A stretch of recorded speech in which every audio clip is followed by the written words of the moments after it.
Welcome to the History of North America. I'm Mark Vinette. The most menacing cloud that hung on the horizon of New France was the scourge of the Iroquois. And by 1640, their attacks were growing violent and numerous. The Iroquois had at this time about 2,000 warriors divided among 5 tribes. The Mohawks, furthest to the east and nearest to New France, were the fiercest warriors. The Senecas, further to the west, were the most numerous. The other 3 tribes lay in the center. The tribes often made war and peace separately, but in times of crisis usually acted together. And this gave them a great advantage over neighbors like the Hurons, who never seemed able to unite their forces effectively. The Iroquois were democratic in some ways, being led, for example, by chiefs who owed their positions solely to their skill and courage in battle, their eloquence and dignity. Their attacks showed a daring, cunning, and determination which surpassed anything among their neighbors. In parties of 10 to 100 or more, they hovered around the French settlements or lay in ambush along the waterways, waiting to surprise the heavily laden canoes which passed to and from Quebec with furs and supplies. By 1641, also, the Iroquois were obtaining from the Dutch far more guns and ammunition than the Hurons could obtain from the French. They had thrown away their bows, arrows, and wicker shields and were relying on speed, stealth, and the new weapons. The Iroquois were, however, in a difficult position. Their country lay between the Dutch on the Hudson and the French on the St. Lawrence. Like that of other Native Americans, their way of life had been completely upset by the coming of the white man.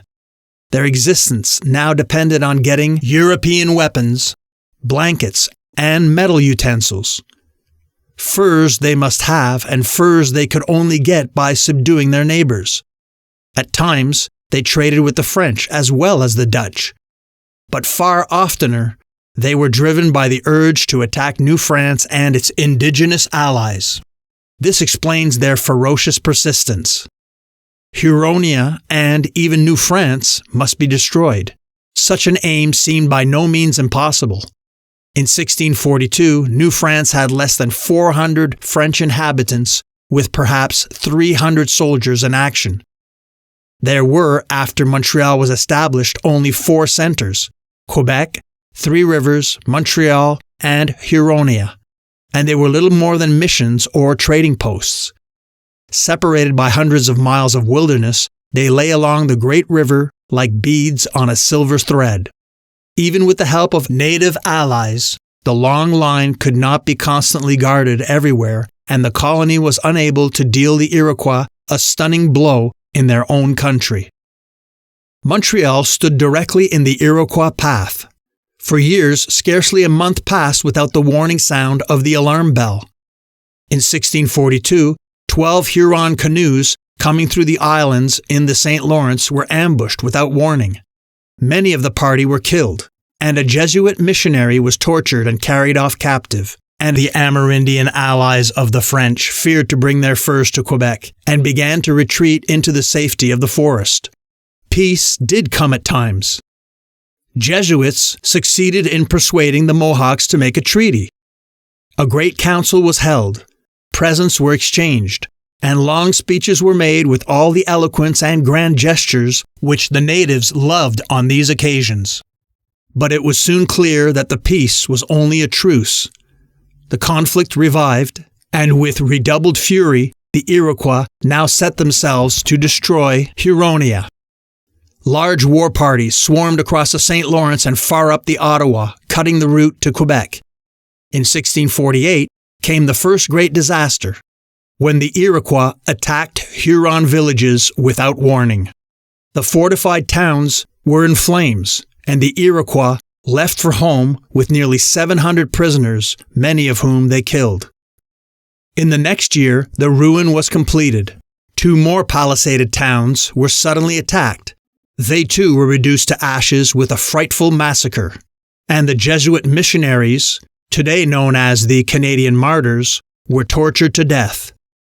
The Hurons fought desperately, and so great were the Iroquois' losses that they turned home without attacking Ste. Marie. Huronia, however, could no longer be defended. 15 Huron towns were soon deserted, and even Ste. Marie had to be abandoned. Its valuables and buildings were burned. With them vanished the results of 10 years' toil. "It was not without tears," wrote one of the Jesuit missionaries, "that we left the country of our hopes and our hearts, where our brethren had gloriously shed their blood." Safety lay only in flight. From this time, the Hurons ceased to exist as a nation. A few hundred made their way to Quebec, where land was given them for a village and where their descendants are still to be found. The others were scattered far and wide. The destruction of Huronia was a terrible disaster for New France, which was at the point of despair. The mission was lost, the fur trade almost wiped out, and the Iroquois were closing in on the colony itself. They seemed obsessed by a rage for conquest. In the next decade, their war parties ranged far north of the St. Lawrence, even to James Bay. No Aboriginal encampment, however remote, seemed safe. Montreal and Three Rivers were menaced as never before. Quebec itself was beset. "Neither we nor all of Canada will be able to subsist another 2 years without aid," wrote Marie de l'Incarnation, a French Ursuline nun and Catholic missionary. "If this aid fails, we shall have to die or return to France." New France in the 1650s was fighting for its life. Grouped around their 3 fortified posts of Quebec, Three Rivers, and Montreal, the people learned to cling to their soil. In the spring of 1651, the Iroquois attacks became so frequent and so violent that Ville-Marie thought that its end had come. Maisonneuve made all the settlers take refuge in the fort. By 1652, the colony at Montreal had been so reduced that he was forced to return to France to raise 100 volunteers to go with him to the colony the following year. If the effort had failed, Montreal would have been abandoned and the survivors relocated downriver to Quebec City. At the very end of the decade came an incident which in later years has stood as a symbol of the unflinching heroism of those dark days. Early in the spring of 1660, it was learned that a great force of Iroquois warriors was gathering against Montreal. Several hundreds from the Richelieu River and a large party coming down the Ottawa. The Iroquois, it was said, hoped to destroy not only Montreal and Three Rivers, but also Quebec. Not far from the Ottawa River are the Long Sault Rapids. Here, behind a hastily constructed palisade, Dollard des Ormeaux, with 16 young French companions, met a party of 100 canoes coming from the north. For a week, with the help of 40 natives, they held them at bay. In this furious hand-to-hand encounter, Dollard and his 16 men lost their lives. But they did not die in vain, for the Iroquois gave up their attack on New France and went home to their villages.